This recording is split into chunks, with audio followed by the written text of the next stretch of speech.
আসসালামু আলাইকুম। দেশে এবং দেশের বাইরে থেকে যে যেখান থেকে আমার ভিডিওটি দেখছেন সকলকে জানাই হিরণ কিস টিভি চ্যানেলের পক্ষ থেকে স্বাগতম। আজকে যে বিষয়টি নিয়ে আলোচনা করব সেটি হচ্ছে কোয়েল পাখি। এই শীতে আপনারা কোয়েল পাখিকে কীভাবে সুস্থ রাখবেন, যেহেতু এখন শীতকাল। তো কোয়েল পাখি অনেক সময় কোয়েল পাখির মনের ঠান্ডা জনিত সমস্যা হয়, ঠিকমতো খাবার খায় না, কোয়েল পাখি ঝিমায় নাক দিয়ে প্রচুর পরিমাণে পানি পড়ে। তো সেই সে সমস্যা সমাধান নিয়ে আজকে আমি কথা বলবো। তা আপনারা যদি এই শীতে আপনাদের কোয়েল পাখি অসুস্থ হয়ে যায়, তাহলে আপনারা কোয়েল পাখিকে আমি আজকে যে একটা ওষুধের নাম বলবো, সেই ওষুধটা অনেক ভালো, অনেক ভালো কাজ করে। তো আজকে ওষুধের গুণাগুণ নিয়ে কথা বলবো। ওষুধটা আপনারা যদি আপনাদের মুরগি কোয়েল পাখিকে যদি নিয়মিত খাওয়ান 3-4 দিন, ইনশাল্লাহ এই শীত আপনাদের কোয়েল পাখি সহজে অসুস্থ হবে না। তো ওষুধটির নাম হচ্ছে লেমোম্যাক্স। ওষুধটা অনেকে চিনেন, আবার অনেকে চিনেন না। এটা আপনারা ভেটেরিনারি দোকানে গেলে পাবেন। এই ওষুধটা ঠান্ডার জন্য প্রচুর ভালো কাজ করে।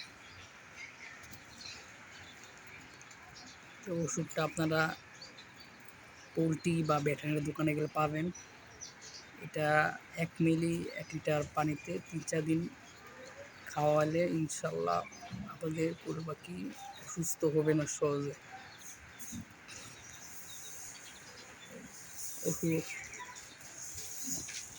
সময় দেখা যায় কোয়েল পাখি খাবার খায় না, নাক দিয়ে পানি পড়ে কোয়েল পাখি, এবং মুরগির বাচ্চা ঝিমায়, হাঁ করে নিঃশ্বাস নেয়।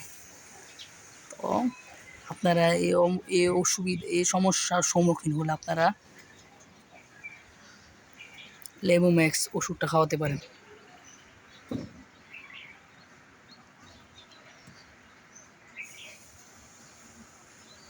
তো আজকে আমার হাতে যে ওষুধটা দেখতে পাচ্ছেন বন্ধুরা, এটি হচ্ছে লেমোম্যাক্স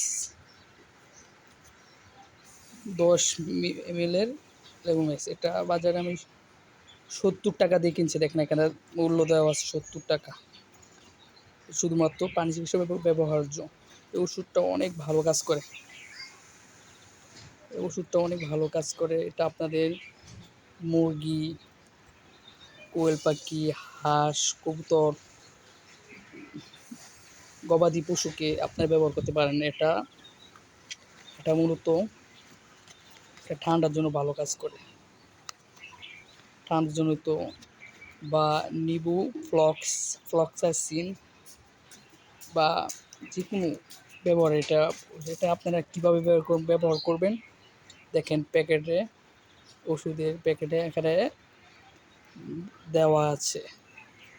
পোলট্রি 1 মিলি 1-2 লিটার পানিতে, আর আপনার কোয়েল পাখিকে এটা 1 মিলি ওষুধ 1 লিটার, এমন একটা বোতল আছে, বোতলের মধ্যে 1 লিটার বোতলের মধ্যে আপনার 1 মিলি ওষুধ নেবেন। আপনাকে দেখাই দেয়, ওষুধের ভিতরে একটা সিরিজ আছে। এই সিরিজটার মধ্যে আপনারা 0 ml নেবেন। 0 ml নিয়ে 1 লিটার পানির সাথে মিশিয়ে দেবেন। দিয়ে এই সকালে এবং সন্ধ্যায় দিলে ইনশাল্লাহ 3-4 দিন খাওয়ালে আপনাদের কোয়েল পাখি ঠান্ডা জনিত সমস্যা হবে না। এটা আপনারা আপনাদের মুরগি খাওয়াতে পারেন। যেহেতু এখন শীতকাল, মুরগি এখন শীতের শুরুতে এবং শীতের শেষে এই সময় বিশেষ করে অনেক মুরগি অসুস্থ। যেখানে একটা মুরগি এখানে অসুস্থ হয়ে গেছে, হা করে নিঃশ্বাস দিতেছে। আপনারা যে আমি জুম করে দেখাইতেছি, এই মুরগিটা, এটাকে ওষুধ খাওয়াইছিলাম, সবগুলো ইনশাল্লাহ সবই ঠান্ডা লাগছে। এটাকে আবার ওষুধ খাওয়াবো। ওষুধ খাওয়ানোর পর সুস্থ হয় আপনাদেরকে আবার পরে ভিডিওতে দেখা দিব। আমি লেমোম্যাক্স খাওয়াইছি। আমি আগে অন্য ওষুধ খাওয়াইছি তেমন একটা কাজ করে নাই। ইনশাল্লাহ আমি আমার সবগুলো মুরগি অসুস্থ হয়েছিল। আমি লেবু ম্যাক্স ওষুধটা খাওয়ানোর পর ইনশাল্লাহ আলহামদুলিল্লাহ সবগুলো মুরগি সুস্থ আছে, একটা দুটো অসুস্থ আছে, এদেরকে আবার আমি লেবু ম্যাক্স ওষুধটা খাওয়াই দেবো। আপনার এই লেবু ম্যাক্স ওষুধটা আপনাদের যেহেতু এখন শীতকাল, আপনাদের মুরগিকে কবুতরকে লেবু ম্যাক্স ওষুধটা খাওয়াতে পারেন, এটা অনেক ভালো কাজ করে। এটা আমি যেগুলো যত ওষুধ ব্যবহার করছি সব থেকে বেটার এবং সব থেকে ভালো ওষুধ এটা। এটা আপনারা ব্যবহার করতে পারেন। এটা আপনারা চাইলে কোয়েল পাখির খাবারের সাথে মিশিয়েও দিতে পারেন, বা পানির সাথে মিশিয়ে দিতে পারেন, বা সরাসরি খাওয়াই দিতে পারেন, আপনারা খাওয়া দিতে পারেন। তো আজকে যে বিষয়টা আলোচনা করলাম, লেবু বেক্স সম্পর্কে আলোচনা করলাম, আপনারা লেবু বেক্স কীভাবে ব্যবহার করবেন। তো যারা আমার চ্যানেলটা এখনও সাবস্ক্রাইব করেন, আপনারা চাইলে আমার চ্যানেলটা সাবস্ক্রাইব করতে পারেন, কেননা আমি কোয়েল পাখি, কবুতর, হাঁস, মুরগি, খরগোশ এই সম্পর্কে ভিডিও করে থাকি। তো আজকে এখানে বিদায় নিলাম। আবার অন্য কোনো ভিডিওতে বা অন্য কোনো টপিক নিয়ে আবার কথা হবে আপনার সাথে। এই আগ পর্যন্ত আপনারা সকলে ভালো থাকবেন, সুস্থ থাকবেন। আল্লাহ হাফেজ।